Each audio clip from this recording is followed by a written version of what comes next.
صلاۃ الضحیٰ، حدیث میں آتا ہے جو شخص 4 رکعتیں صلاۃ الضحیٰ پڑھ لیتا ہے، یعنی 2 کر کے، اللہ سبحانہ و تعالیٰ اس دن کے تمام امور کی رسپانسبلٹی خود لے لیتے ہیں۔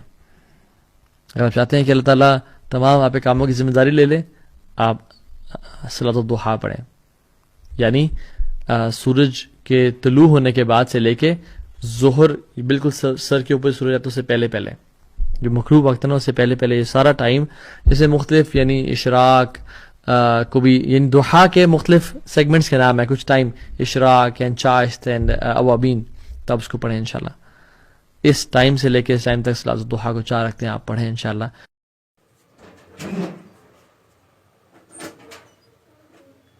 کہ جب بندہ کہتا ہے الحمدللہ رب العالمین، اللہ فرماتا حمدنی عبدی، میرے بندے نے میری حمد کی۔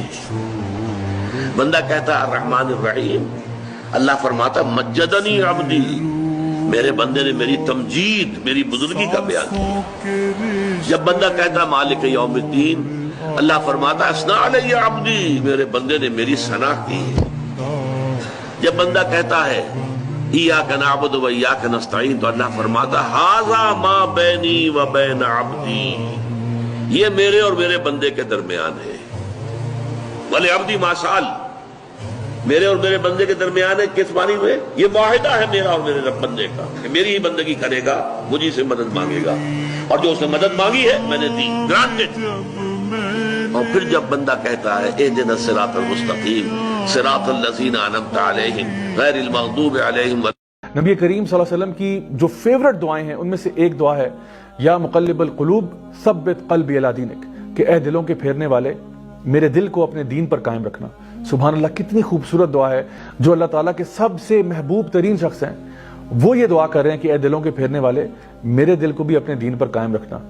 Now listen to what Rasulullah ﷺ said, whomsoever say this dua 7 times in the morning and 7 times in the evening, what happens? Allah will take care of all the worries of the dunya and the worries of the akhirah. Allahu Akbar. 12 words, 7 times, twice a day.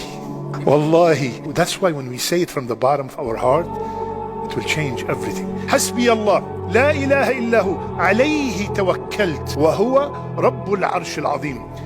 And the promise of Rasulullah sallallahu alaihi wasallam, 7 times in the morning, 7 times in the evening. تم یہ پڑھو گے تو تمہارے اللہ تعالیٰ قرضے کو بھی دور کر دے گا، فائنینشیل برڈن کو بھی ریلیو کر دے گا، اور اس کے ساتھ ساتھ تمہارے اللہ سٹریس کو اور انزائٹی کو بھی دور کر دے گا۔ یہ جو دعا ہے یہ بیسکلی سیدنا ابو امامہ ان کی دعا ہے۔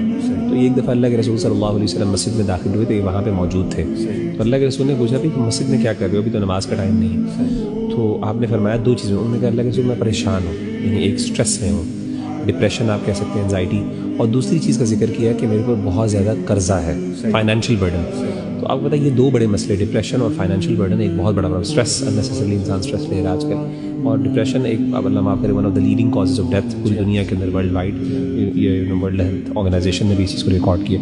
اینی ویز، تو اس موقع پر اللہ کے رسول نے کہا میں ایک دعا سکھاتا ہوں، اگر تم کہو صبح شام، یہ صبح شام کا وظیفہ ہے نا، ٹھیک ہے، اللہم انی اعوذ بک من الہم والحزن واعوذ بک من العجز والکسل والجبن والبخل واعوذ بک من غلبۃ الدین وقہر الرجال۔ When we are in sujood, we are the closest to Allah Azza wa Jal. And Rasulullah sallallahu alayhi wa sallam, he used to make this dua in his sajda. Allahumma ghfir li dhanbi kullah, diqqahu wa jillah, awwalahu wa akhirah, alaniyatahu wa sirrah. Ya Allah, forgive all my sins, the first ones and the last ones, the small ones and the big ones, the ones I did in public and the ones I did in secret. There is no more sins left. آدم کی نسل کے کسی فرد کے قدم ہل نہیں سکیں گے کٹہرے سے جب تک 5 چیزوں کا حساب نہ لے لیا جائے۔ عن عمرہ فیما افنا، ہم نے عمر کی تھی تمہیں 80 برس، کہاں گلائی کہاں گوائی، ذرا بتاؤ تجھے کیا کیا کہنا ہے، 80 برس میں کیا خیر بنایا، کیا نیکی کمائی، بتاؤ۔ وان شباب ہی فیما ابلا، اور خاص طور پر اس عمر کا ایک حصہ تھا شباب، جوانی، امنگیں تھیں، ولولے تھے، حوصلے تھے، جسم میں طاقت تھی، اس میں کیا کیا؟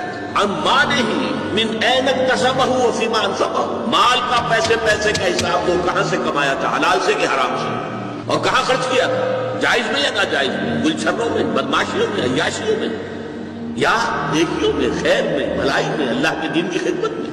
ادائے حقوق میں لاؤ حساب. اور آخری وَأَمَّا عَمِلَ فِيمَا عَلِمَ, جو علم تمہیں حاصل ہوا اس میں عمل کتنا کیا. فری واصف رحمۃ اللہ آڈیو میں ارشاد فرماتے ہیں کہ کوئی ایک قرآن کی آیت بتا دو جس میں اللہ نے جمع کرنے کا حکم دیا.